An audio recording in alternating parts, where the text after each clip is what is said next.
Okay. સંતોષાનંદ, હવે આપણે પદ સાંભળીશું. પાયલબેન, ઓકે. પાયલબેન, જય મમ્મી બરાબર સચ્ચિદાનંદ. છે? તમે મુંબઈ જયા આવ્યા? હા. અમે મુંબઈમાં છો કે પાછા આવી ગયા અમદાવાદ? ના, ઘરે આવી ગઈ હવે હું.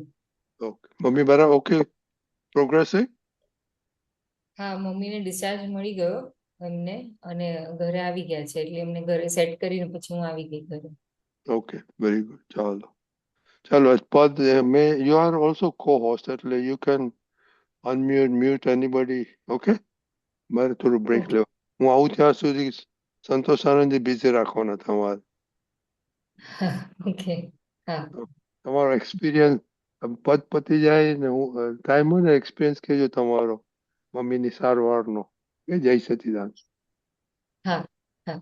જય સચ્ચિદાનંદ.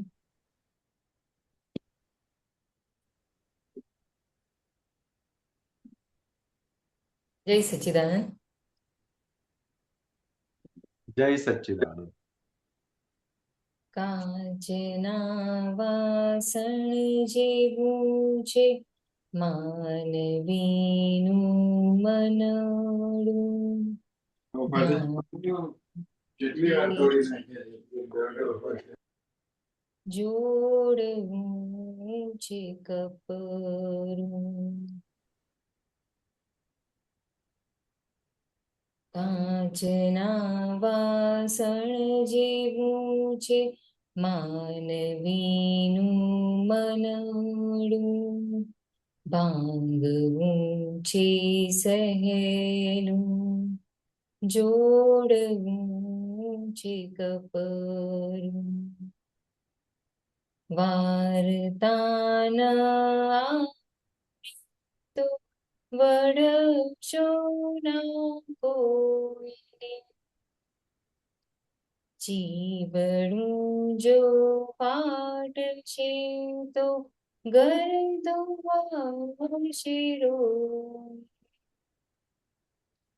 સ્વચ્છંદો વદે દેવું પકડું ન પૂછડું. રાગ દ્વેષ અજ્ઞતાન ભાર્યું મિશ્ર. કાચના વાસણ જેવું છે માનવીનું મન. ભાંગવું છે સહેલું, જોડવું છે કપરું. ગમે ત્યારે દાવો માટે રૌદ્ર ક્રોધી પૂતળું. દાખવે કરાર બંધ રોકશે ના ઝઘડ. કશાયું ના તારતી જ ઓકલે ના પોકળું. એ જીવ છૂટવું હોય તો પાડીશ ના ગૂંચતું. કાચના વાસણ જેવું છે માનવીનું મન. ભાંગવું છે સહેલું, જોડવું છે કપરું. જગત પરીના છે ઋણાનું સંબંધનું. કાર્યફળ બતાવે છે જ્ઞાન વ્યવસ્થિતનું. સ્થૂળ સૂક્ષ્મ કારણથી વિશ્વરૂપે ઉભતું. આપણે ભોગવીએ ભૂલ અહંકારી દખલનું. કશાયોના તારથી જ ઉકલે ના કોકણું.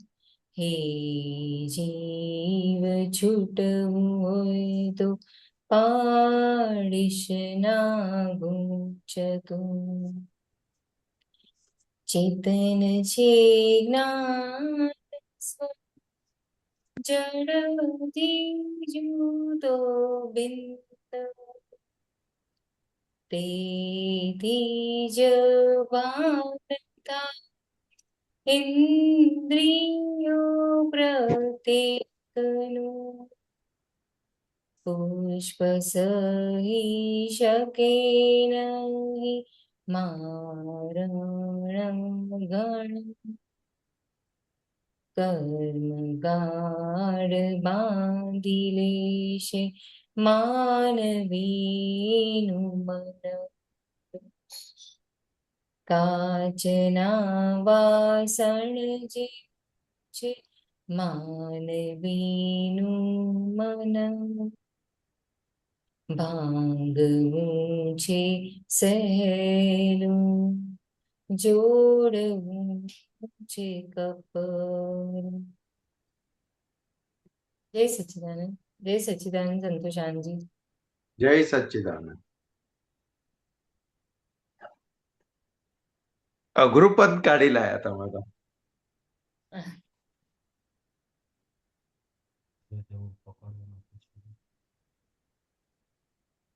આખું ઘરના લોકો જોડે જે વ્યવહાર છે કે આખું એની ઉપર આખું વાત છે. હા ઘરની ફાઇલો, નજીકની બધી ફાઇલો, એની સાથે કેવી રીતને ઋણાનુબંધો કેવા છે અને કેવી રીતે એ લોકોની જોડેથી નીકળવું એની ઉપર આખું લખેલું છે. હા આ પદ સંબંધિત તમે સમજાવો, કેમ કે આમ કાચના વાસણ જેવું એટલે આમ કહીએ ને કોઈ વખત તો એવું એમ થાય કે કઈ કલ્પના પણ ના થાય કે આપણે આજે જે વાણી નીકળે છે અને એ કેવી રીતની વાણી નીકળે છે, કોઈ મનમાં એવો ભાવ ના હોય કે સામે વ્યક્તિને કદી આમ દુઃખ લાગે કે એમનું મન દુભાઈ જાય, પણ કોઈક એવા સંજોગો કેવા આવી જાય કે એ દુઃખ લાગી જાય છે. એટલે કેવું છે, હમ. શું કહો છો? ના એ જ કે આ પદમાં જે લાઈન જે છે કે જગત પરિણામ છે ઋણાનું સંબંધનું, એટલે જે ઋણાનું સંબંધનું છે એમાં થોડુંક સમજાવો કે આ કેવા ઋણાનું બંધ છે બધા. એટલે આમાં કેવું છે તો કે આપણે કેવી રીતે આમ આજ્ઞાએ કરીને સમજીએ આપણે તો કે જે વાણી નીકળે છે ને તો કે એ આપણને ખબર પડે છે કે આ સામેવાળાને દુઃખ થાય એવી વાણી નીકળે છે અને એનો અંદર પશ્ચાતાપ થાય છે, એના પ્રતિક્રમણ થાય છે. એટલે દાદા કે આપણે એના પક્ષમાં નથી ને એટલે આપણું કામ થઈ ગયું. કારણ કે મન વચન કાયા અત્યારેના જે લઈને આવેલા છે એ પૂર્વેની સમજ, પૂર્વેના સંસ્કારના આધારે લઈને આવેલા છે. બરાબર છે. એટલે એ પ્રમાણે અત્યારે ઉકલી રહેલું છે. પણ એ જે ઉકલી રહેલું છે તો એમાં જે આ મન દુઃખ થાય છે. હા એટલે એ એમાં મન દુઃખ થાય, આપણા નિમિત્તે કોઈને મન દુઃખ થાય છે તો એ આપણને ગમે છે ખરું? ના, નથી ગમતું. એમાંથી આપણે સુખ લઈએ છે ખરા? ના, નથી લેતા. તો કે નથી લેતા, સુખ નથી લેતા, ગમતું નથી, એટલે એનો મિનિંગ શું થયો? તો કે હું આ જે મારું મનથી, વાણીથી કે કાયાથી જે વર્તન થયું ને એના પક્ષમાં નથી હું. શું થયું? એના પક્ષમાં નથી હું, મનથી, વાણીથી, કાયાથી જે પણ. હા, એટલે એના પક્ષમાં નથી એટલે આપણને ખબર પડે કે આ પાયલબેનની પ્રકૃતિ આવી છે કે હસબન્ડે આવું બોલ્યા તો તરત આવી રીતને રિએક્ટ કર્યું, દીકરી આમ બોલી એટલે તરત આવી રીતને રિએક્ટ કર્યું, તો આપણે આ જાણવાનું છે કે આ પાયલબેનની પ્રકૃતિ છે આવી. પછી જ્યારે સ્કોપ મળે ત્યારે પાયલબેન જોડે વાત કરવાની કે પાયલબેન, આ તમને જે બધા ભેગા થયા છે કાયમના છે કે ટેમ્પરરી છે? બરાબર, ટેમ્પરરી છે. તમે ટેમ્પરરી છો કે પરમેનન્ટ છો? પાયલબેન ને પછી પાયલબેન ને પૂછવાનું, તમે કાયમના છો કે તમે ટેમ્પરરી છો? મેં ટેમ્પરરી છે. ટેમ્પરરી છે. તો કે આ ટેમ્પરરી બધા ભેગા થયા છે તો કયા આધારે ભેગા થયા છે? બરાબર. પાછલા તો કે આજ હસબન્ડ કેમ ભેગા થયા, આજ મધર ફાધર કેમ ભેગા થયા, આજ સાસુ સસરા કેમ ભેગા થયા, આજ દીકરી કેમ ભેગી થઈ? બાકીના જગતની અંદર તો લાખો લાખો પુરુષો છે, લાખો મધર ફાધરો છે, લાખો દીકરા દીકરીઓ છે, તો એમાંથી આજ કેમ બધા ભેગા થયા મને? તો કે આ કુદરતે હિસાબ ચૂકવવા માટે બધાને ભેગા કરી આપ્યા છે.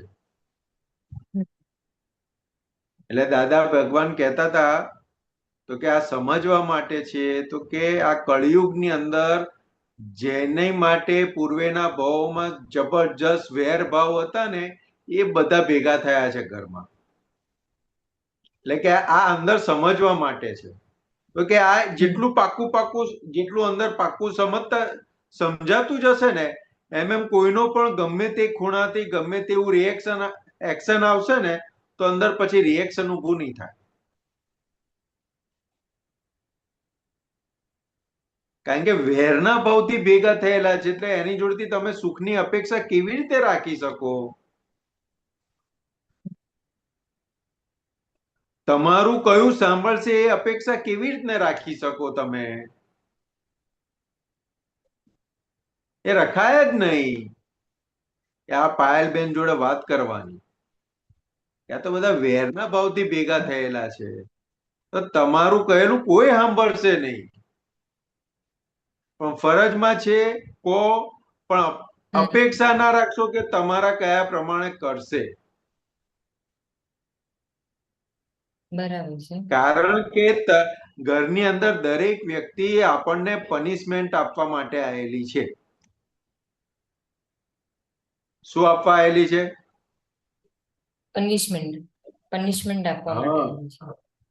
પનિશમેન્ટ આપવા માટે આવેલી છે. દરેક વ્યક્તિ આપણને આપણા હિસાબમાંથી મુક્ત કરાવવા આવેલી છે.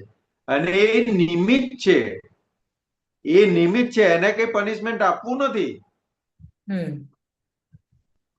પણ એનાથી અપાઈ જાય છે. જેમ આપણાથી અપાઈ જાય છે ને, એવી રીતે સામેવાળાથી અપાઈ જ જાય છે. આપણે શું કહીએ, ગુસ્સો કરવો નતો થઈ જાય છે, મારે બોલવું નતું બોલાઈ ગયું, મારે કરવું નતું થઈ ગયું. તો કે જેમ આપણે બોલવું નથી અને બોલાઈ જાય છે, આપણે કરવું નથી અને થઈ જાય છે, તો એવી રીતે સામેવાળાને પણ એવું છે. કોઈ હાથે કરીને કોઈ કશું કરતું નથી. એટલે દાદા ભગવાને ત્રીજી આજ્ઞા આપી, જગત નિયંત્રણ વ્યવસ્થિત શક્તિ. તો કે આખું નિયંત્રણ કોણ કરી રહ્યું છે? તો કે વ્યવસ્થિત શક્તિ. તો કે કયા બેઝ ઉપર કરી રહ્યું છે? તો કે આપણા કર્મના ફળના બેઝ ઉપર કરી રહ્યું છે. એટલે દાદાએ શું કીધું? તો કે જે પૂર્વે અવસ્થિત કરીને આયેલા હતા, એ અત્યારે વ્યવસ્થિત કરીને ચૂકતે થઈ રહ્યું છે. એટલે કે કાચના વાસણ જેવું છે માનવીનું મનડું. એટલે કે આ માનવના મન કેવા છે? તો કે આવા વાસણ જેવા છે. એક વખત તૂટ્યું ને એટલે પછી એને જોડવું અઘરું થઈ જાય. એટલે કે ઘરની વ્યક્તિઓ જોડે બહુ જ કેરપૂર્વક ડીલિંગ કરવું પડે.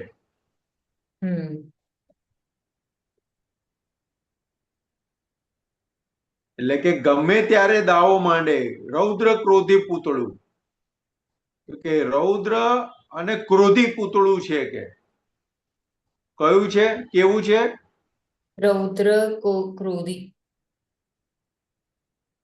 હવે આવા આવા આવા પૂતળાઓ જોડે આપણે ડીલિંગ કરવાનું છે.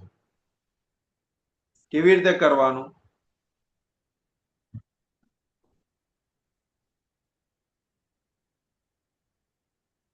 કેવી રીતે કરવાનું? હા, એ જ મોટો ક્વેશ્ચન છે.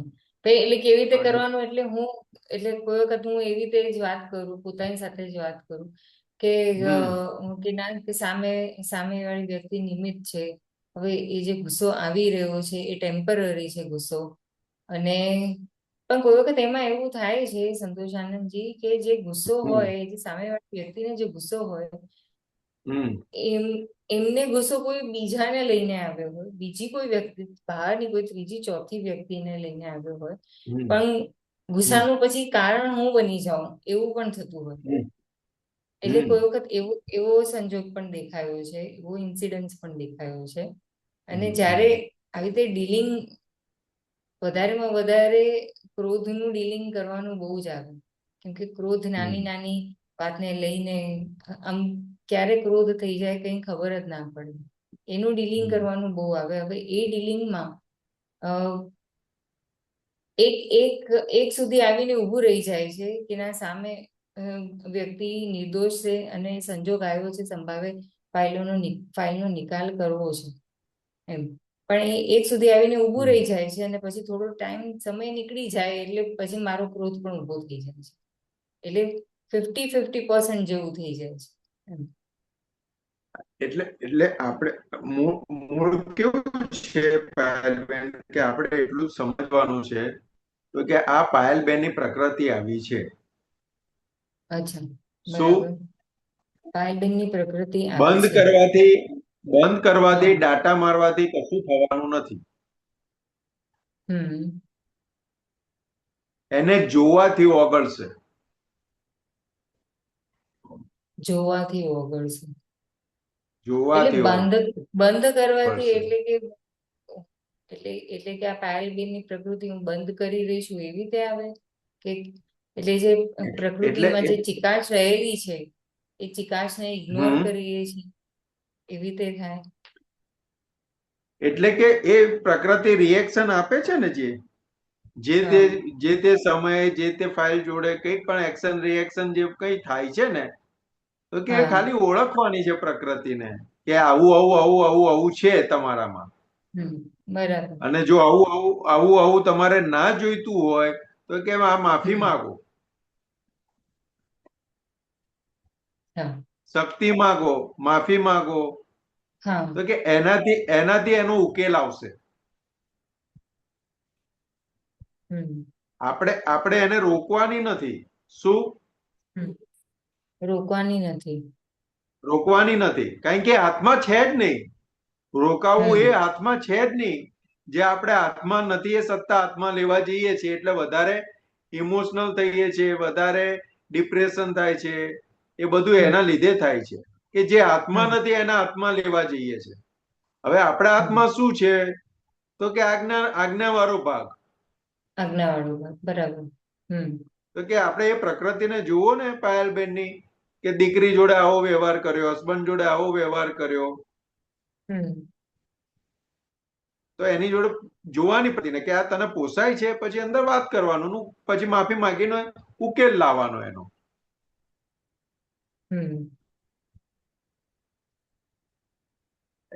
એને આપણે જોઈશું ને તો આપણને ખબર પડશે કે આ તો હું ના બોલી હોત તોય ચાલે એવું હતું. બરાબર. એ આપણને પોતાને રિયલાઇઝ થશે કે હવે આટલું પેલું આ કરતા હતા તો કરવા દેવું હતું ને ભર્યું, એમાં હું હતું, હવે શું લૂંટાઈ જવાનું હતું. 50 રૂપિયા વધારે નુકસાન જાત, બીજું 50 રૂપિયા નુકસાન જાત, એનાથી વધારે શું થવાનું હતું. તો કે આ છે ને આ પરિણામથી આપણને અનુભવ ઉભો થશે કે ઓ કશું છે નહીં, કે કશું થવાનું નથી. એટલે એ અનુભવ, એ સમજ પાકી થશે, એના લીધે સ્થિરતા આવશે. એટલે કોઈનું પણ ગમે તેવું એક્શન આવશે ને હમ તો રિએક્શન નહીં જાય આપણા તરફથી, સ્થિરતા રહેશે. હમ તો કે આ બરાબર બધા દિવસ દરમિયાન જેટલા જેટલા સંજોગમાંથી પસાર થઈએ ને તે એમાંથી હમ આ તારણ કાઢતું ગ્રોસ કરતું જવાનું, એટલે હમ સ્થિરતા ઓટોમેટિક આવતી જશે. બરાબર હવે હસબન્ડ આયા બહાર, તમે એક એક્ઝામ્પલ કે બહાર કોકની જોડે કંઈ પણ થયું અને આપણું હમ બોલવું અને આપણી ઉપર ઉકળવાનું થાય, હમ એટલે બુદ્ધિ શું બતાવે કે બહાર કોઈની જોડે ગ્રાહક જોડે કે કોકની જોડે કંઈક થયું અને મેં ક્યાં હમ કશું કર્યું છે તો હમ મારી ઉપર કેમ ગુસ્સો કરે છે, બુદ્ધિ આ તો બતાવે. હા હવે જ્ઞાન શું કે છે તો કે તમારી જોડે કુદરતે બોલાવડાયું કેમ, હા બરાબર તમારી જોડે બોલાવડાયું કેમ કુદરતે, તો કે આ હિસાબ ચૂકતે કરવાનો તો. બરાબર ઓકે એટલે સમજાયું એટલે હમ એટલે એટલે અત્યારે આપણે જે ગુના ભોગવીએ છીએ ને ગુનાના હા એ ગુનેગારી કેવી રીતે કરીને આયેલા છે ને ખબર નથી આપણને. હમ એ તો આ જયારે ફળ આવે ને ત્યારે ખબર પડે, ઓ આપણે આવું જ કરીને આયેલા છીએ. હમ તો કે એના ઉપરથી ખબર પડે કે જે તે સમયે જે તે જન્મની અંદર જ્યારે જ્યારે પણ આપણાથી આવું કંઈ પણ એક્શન થયેલું હશે ત્યારે અત્યારે હમ મને જે ભોગવટો આવે છે એવો ભોગવટો એને આવેલો હશે. એટલે અચ્છા આખો એ હા ભોગવટો બાદ બાકી કરીશું ને હા આપણે એટલે છેદ ઉડી હમ જશે. હમ એટલે ત્યારે અંદર ટાઢક થશે. હમ એટલે એ જ્ઞાને કરીને અંદર સ્થિરતા આવશે. હમ જવાબ મળ્યો ને જવાબ મળ્યો એટલે અંદર, હા હા જવાબ મળે ને એટલે અંદર ઠંડક થાય. જ્યાં સુધી જવાબ ના મળે ને ત્યાં સુધી ઉકળેલા જ રહીએ. હમ જ્યારે ને ત્યારે મને જ કહી જાય છે, અમે કઈ સામે આ બોલતા આ નહીં એટલે આ તમે અમને ઉકેલ બહુ કયા કરવાનું. હા આ ઉકેલ તમે બહુ જ એકદમ જોરદાર ઉકેલ આપ્યો એમ, કે જે સામેવાળાનું રિએક્શન જે આવી રહ્યું છે કે જેમાં કે ભલે કારણ કોઈ પણ હોય, કારણ બીજું હોય કે બહારનું હોય, પણ જે રિએક્શન આવ્યું છે એ રિએક્શન જ મારું કોઈ ભવનું કે પાછલા ભવનું રિએક્શન નીકળી રહ્યું છે. એટલે આપણે કહેવત નથી, કાગડાનું બેસવું ને ડાળનું પડવું. હા એમને માં આવી છે કહેવતો, આ બધા ના અનુભવથી આવેલી હોય. આ અનુભવથી બધા આવ્યું છે. અનુભવથી આવેલી હોય કહેવતો. એટલે કે આવું હમ છે, હમ મારે સામે નતું આવું, હું આવી ગયો સામે, હા હું જલાઈ આવી ગયો. જાઉં છું. હા હવે હવે આ આ તો એ ઘરની આવું વ્યક્તિ. આવું સંતોષ આનંદજી ઘણી વખત થાય જ છે, અને ઘણી વખત એવી રીતે થાય છે કે ફાધર અને ડોટર એ લોકોની બેની વચ્ચેનું જરાક અનબન થોડું થાય ને તો એમાં હું વચ્ચે આવી જ જાઉં છું, કશે ને કશેથી ઘોળ હું મુકાઈ જાઉં છું. હવે એ સંજોગ હું કેવી રીતે પાર પાડું, એ એ એ મારે સમજવું છે. એટલે આપણે તો બેઠા બેઠા મજા નહીં લેવાની, આપણે પિક્ચર નહીં હા જોવાનું શાંતિથી બેઠા બેઠા. કેવી રીતે પિક્ચર જોવું, પણ પછી મને જ કહેવામાં આવે છે કે પાયલ તું કઈ કરતી નથી, અને શ્રેયા એમ કે મમ્મા તું કઈ કરતી નથી, તો હવે હા તો એ કરવાનું આવે, શું? હા તો પણ આવે તારે કહેવાનું, બોલો શું કરું, તમે કહો એ પ્રમાણે કરું, ચાલો મને કહો તો ખરા મારે શું કરવાનું, મને સમજાવો તો ખરા. આપણે ઇનોસન્ટ ના થઈ જવાય. હા થઈ જાય. પણ આપણે તો બધું જાણીને બેઠેલા છે ને એટલે પછી માર વધારે પડે. ઓકે હા હા આપણે ઇનોસન્ટ થઈ જવાનું. હમ મને સમજાવો ને શું કરવાનું છે. હસબન્ડ કે પાયલ તું કહેતી નહીં છો દીકરીને આમ, તો કે કેવી શું હમ કહેવાનું છે, શું સમજાવવાનું છે, મને તમે એક વખત સમજાવો શું વાત કરવાની હમ છે.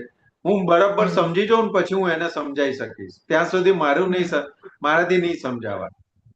હમ એટલે એટલે એમનો વ્યૂ પોઈન્ટ જાણવો પડે આપણે. હમ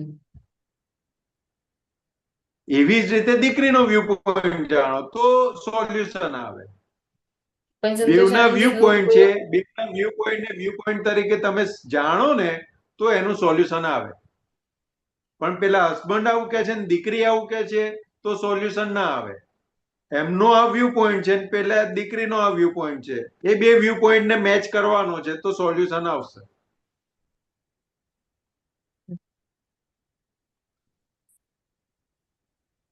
વ્યૂ આપણે પોઈન્ટમાં તો કોઈ વખત દીકરી, સંતોષાનંદ હા, એવું એવું એ વ્યૂ પોઈન્ટમાં એમના જયારે વ્યૂ પોઈન્ટ સાંભળું તો ત્યારે થોડો ઈગોનો પાર્ટ પણ દેખાય, તો મને વધારે તો ઈગોનો જ પાર્ટ દેખાય, તો હું કેવી રીતે વ્યૂ પોઈન્ટને સોલ્વ કરું? એટલે એટલે એટલે એટલે આમાં એટલે કેવું આમાં છે. એવું એટલે આમાં એવું જ થાય છે કે હવે હું એ વ્યૂ પોઈન્ટ સાંભળું છું અને પછી મનમાં હું દાદાજીને યાદ કરું છું ત્યારે કે આ જે સંજોગ આવ્યો છે એનો સંભાવી નિકાલ કરવાની મને શક્તિ આપો. પાયલને સમજાતું નથી, કેવી રીતે કરું, એની શક્તિ આપો. પણ એમાં ને એમાં એ જે વ્યૂ પોઈન્ટમાં તો મેજોરિટી ત્યારે એ સંજોગમાં તો ઈગોનો જ પાર્ટ વધારે હોય છે, અહંકારનો પાર્ટ વધારે હોય છે. એટલે હવે એ કેવી તમે રીતે તમે પછી તમે આ પાયલબેન તમે આ ગોઠવણી કરીને એટલે તમે જવાબદારીમાંથી મુક્ત થઈ ગયા. પછી તમે માથે શું કામ લો છો? તમે દાદાને હોંપ્યું પછી તમે માથે શું કામ લો છો? પછી ઈગોનો પાર્ટ છે તે એ પાયલબેન નો ભાગ છે. એમણે જે ડીલિંગ કર્યું એ પાયલબેન નો ભાગ છે. સંભાવે હમ નિકાલ થયો કે ના થયો એ જોવાનું જ નથી. એ દાદા કે અમારી જવાબદારી છે. આટલી બરાબર ગોઠવણી થઈ એટલે આપણે મુક્ત થઈ ગયા. પછી આપણે ઇમોશનલ, આ બાકી બધું છે ને આ બુદ્ધિ ઇમોશનલ કરાવડાવે છે. બરાબર. હમ આ બુદ્ધિનું સાંભળ કરીએ છે. એક બાજુ હમ દાદાને આપણે સોંપ્યું પછી બુદ્ધિની સાંભળવાની જરૂર ક્યાં રહી? ના રે. પછી જે બરાબર બન્યું એને એક્સેપ્ટ કરી, જે બન્યું એને એક્સેપ્ટ કરીને ઊંચું મૂકીને આગળ વધવાનું. એમાં થોડું પડી રહેવાય. બરાબર.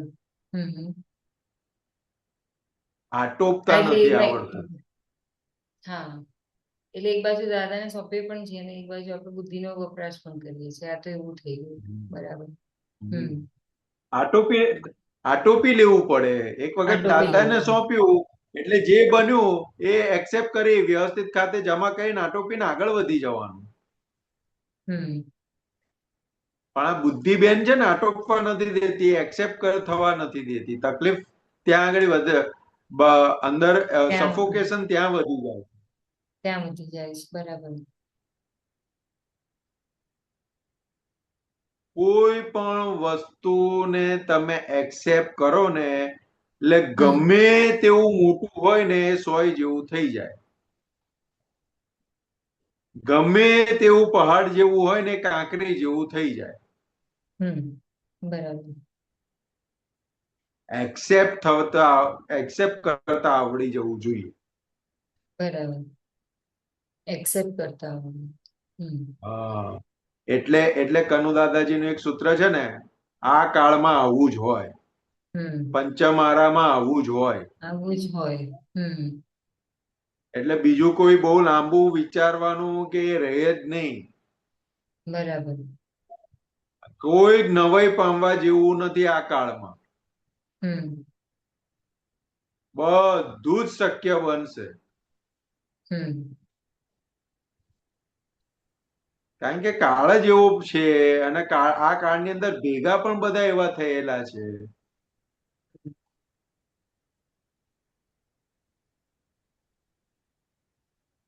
એટલે આખી જે દિનચર્યા જોઈએ ને સંતોષ આનંદજી, તો એમાં એ દિનચર્યામાં એટલે એમાં તો મોટામાં મોટો ભાગ એ જ દેખાય છે કે બધાનું મનડું જ સાચવવું પડશે, બધાના મન વધારે સાચવવા પડશે ઘરમાં.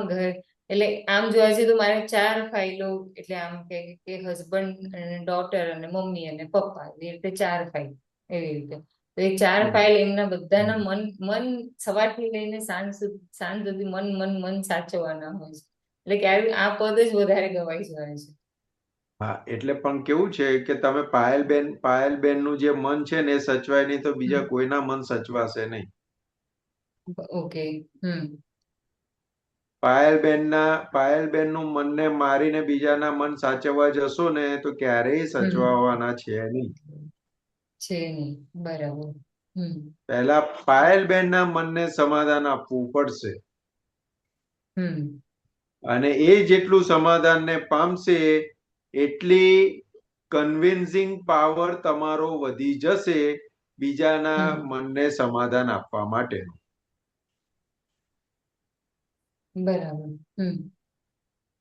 જ્યાં સુધી તમારું મન કન્વિન્સ નહીં હોય તો તમે બીજાના મનને કેવી રીતના કન્વિન્સ કરી શકવાના?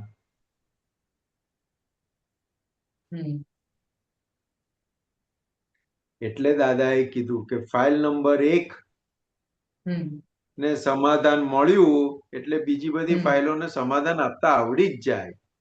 બરાબર. સમાધાન.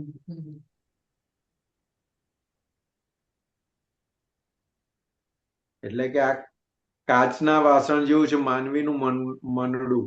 એટલે કે પોતાનું મન પણ આવું જ લઈને આવેલા છે.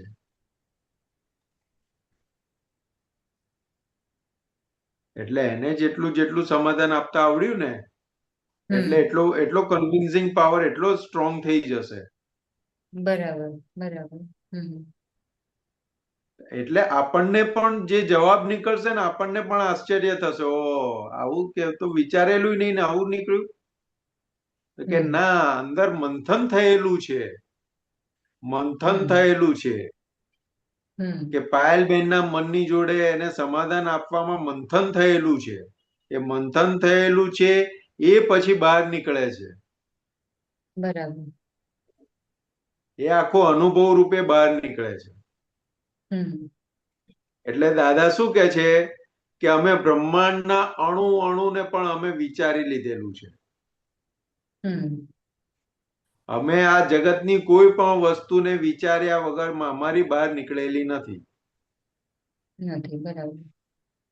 અને એનો સાર આત્મ સ્વરૂપ આત્મા ખુલ્લો થયો છે.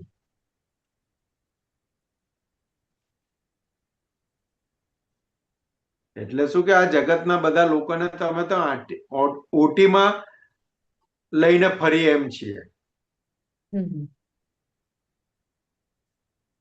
કારણ કે અંદરની આખી એમને એમના મન જોડે કેટલાય અવતારોથી બધું ચોખ્ખું કરતા આવેલા હોય. બરાબર. દાદા શું કે અમે આ 500 પાનાનું કે 200 પાનાનું કે 300 પાનાનું પુસ્તક હોય ને તો અમે અડધો કલાકની અંદર તો એનું તારણ કાઢી લઈએ કે આ પુસ્તક શું કહેવા માંગે છે.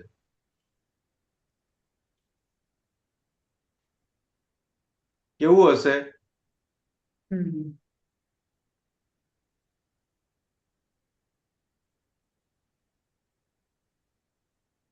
એટલે કે આ ઘરની અંદર જેટલા પણ ભેગા થયા છે ને એ રૌદ્ર ક્રોધી પૂતળા જ છે, પણ આપણા નિમિત્ત આપણો હિસાબ ચૂકતે કરાવવા માટે ભેગા થયેલા.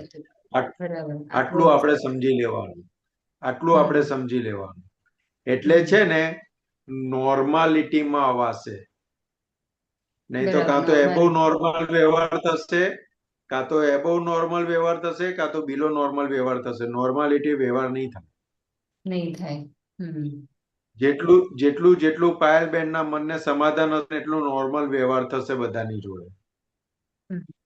અને જેટલું અસમાધાન વાળું હશે ને એટલું કાં તો બિલો કાં તો એબો વ્યવહાર થશે. બરાબર. એટલે દાદાએ કેટલા એક્ઝામ્પલ આપ્યા કે જે પાણીએ મગ ચડતા હોય, એક વખત ગટરના પાણીએ પણ મગ ચડતા હોય તો ચડાઈને ઊંચું મૂકવાનું. એટલે કે લપજપમાં ના પડશો, છોડો એને, એમાંથી નીકળો બહાર. જે તે રસ્તે બહાર નીકળો અથડામણમાંથી જે તે રસ્તે સામેવાળો રાજી થતો હોય, એનો અહંકારને પોષણ મળતું હોય, જે પણ થતું હોય એક વખત બહાર નીકળો અથડામણમાંથી, હમ ક્લેશ ઉભો થવા દેશો નહીં કે બરાબર. નુકસાન જાય તો નુકસાની એ ભોગવીને ક્લેશ ના થવા દેશો. હમ ઘસાવું પડે તો ઘસાઈ જજો, કારણ કે અનંત અવતારથી શરીર ઘસાયું જ છે બધાની માટે. હમ અનંત જન્મોથી શરીરને ઘસ ઘસ ઘસ ઘસ કર્યું છે. હમ તો કે એક અવતાર થોડું વધારે ઘસ ભાઈ, પણ ઉકેલ આવે છે ને. પેલું તો ભટકવા માટે ઘસ ઘસ કરતા હતા, હવે ઉકેલ લાવવા માટે હવે ઘસવાનું છે. ઉકેલ લાવવા માટે ઘસ. હા, હમ હવે તમને તાવ ચડ્યો છે પણ નહીં દેખાતો તો શું કરવાનું? હમ તમને માથું માથું તકલીફ આપે છે, પગ તકલીફ આપે છે, શરીર તકલીફ આપે, પણ સામેવાળા નથી દેખાતું તો કરવાનું શું? હમ આ તો તપ આવ્યું કે આ ઘસો શરીરને.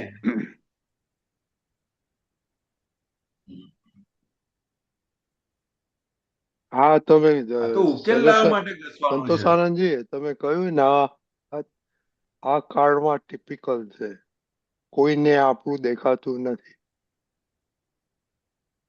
ના જ દેખાય સાહેબ, કારણ કે આપણે કોઈ કાળમાં કોઈનું જોયું જ નથી, તો કોઈ આપણી સામે શું કામ જોવે?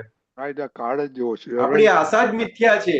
આપણી આશા જ મિથ્યા છે કે કોઈ મારી સામે જોવે. કોઈ નવરું નથી, કોઈ બાપોય નવરું નથી સામે જોવા વાળું, કારણ કે આપણે કોઈની સામે કોઈ કાળેમાં જોયું નથી.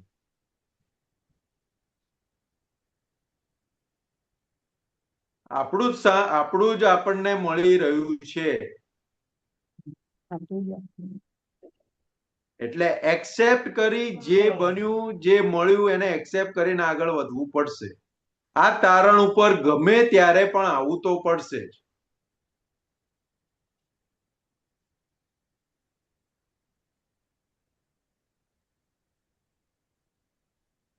બોલો, અને કેમ ત્યારે શાંત થઈ ઉકેલ ગયા આવવાનું. પાયલબેન? કેમ શાંત થઈ ગયા? ના, હું અત્યારે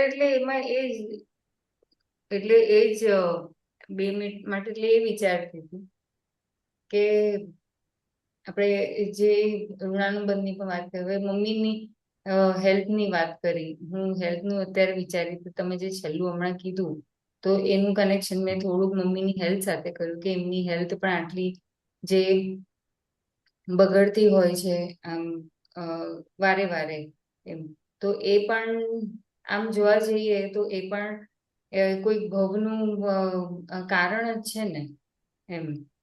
એને એ તો પણ એટલે આપણો મારા એમનો ઋણાનુબંધનું કારણ એમનો છે. 100%, કારણ કે એમનો શરીરનો ભોગવટો છે, માનસિક ભોગવટો છે, શારીરિક ભોગવટો છે, બધું જ છે. પણ આપણે એમની જોડે સેવાના ભાગમાં કે ફરજના ભાગમાં, જે ભાગમાં છીએ, તો કે આપણો એ હિસાબ જ છે. અને બરાબર. જ્યાં સુધી બે જણનો હિસાબ પૂરો ના થાય ત્યાં સુધી બેમાંથી એક જ છૂટા ના થઈ શકે.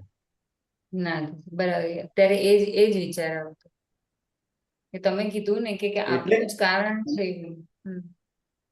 એટલે જે તે સમયે જે તે ફરજના ભાગમાં જે આવ્યું ને એને એક્સેપ્ટ કરો, તો બધું બરાબર. હળવું થઈ જશે. બધું હળવું થઈ જશે અને સંજોગો બધા પોઝિટિવ મળશે. એ ખરેખર એ અનુભવાયું છે.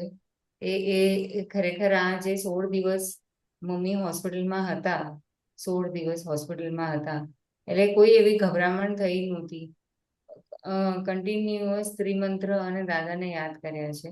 અને જે સંજોગ આવ્યો કે ઓપરેશન થિયેટરમાં ગયા કે જે પણ સંજોગ આવ્યો એમાં કશું કંઈ રડવાનું આવ્યું નથી કે બસ આ બધું નીકળી રહ્યું છે, આ નિકાલ થઈ રહ્યો છે, નિકાલ થઈ રહ્યો છે, એ રીતે જ બધું થયું. અને એમ કરીને બધા દિવસો પતીએ ગયા. સૌથી મોટી પાયલબેન વાસ્તવિકતા શું છે?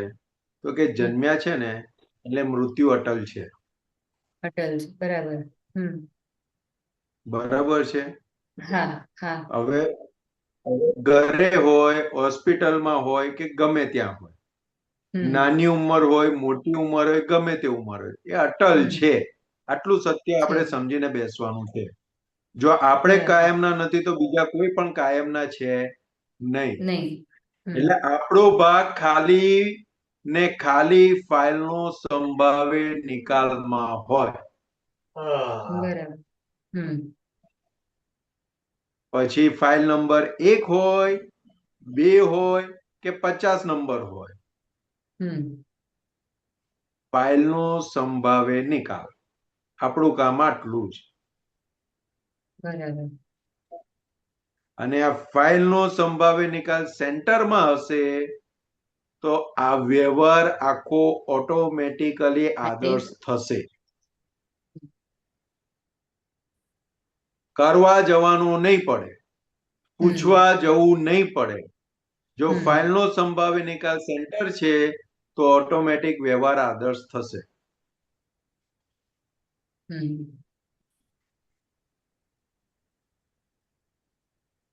આ અનુભવ થશે તમને.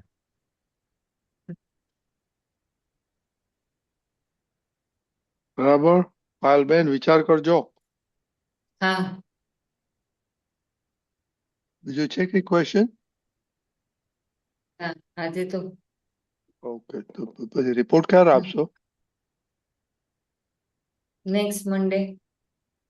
ઓકે, યાદ કરીને કે અમને તો યાદ ના રહે કશું. ના, જય ચોક્કસ. જય સચ્ચિદાનંદ. જય સચ્ચિદાનંદ. જય સચ્ચિદાનંદ. ઓકે રજનીભાઈ, બોલો. આ 1 2 3 4 5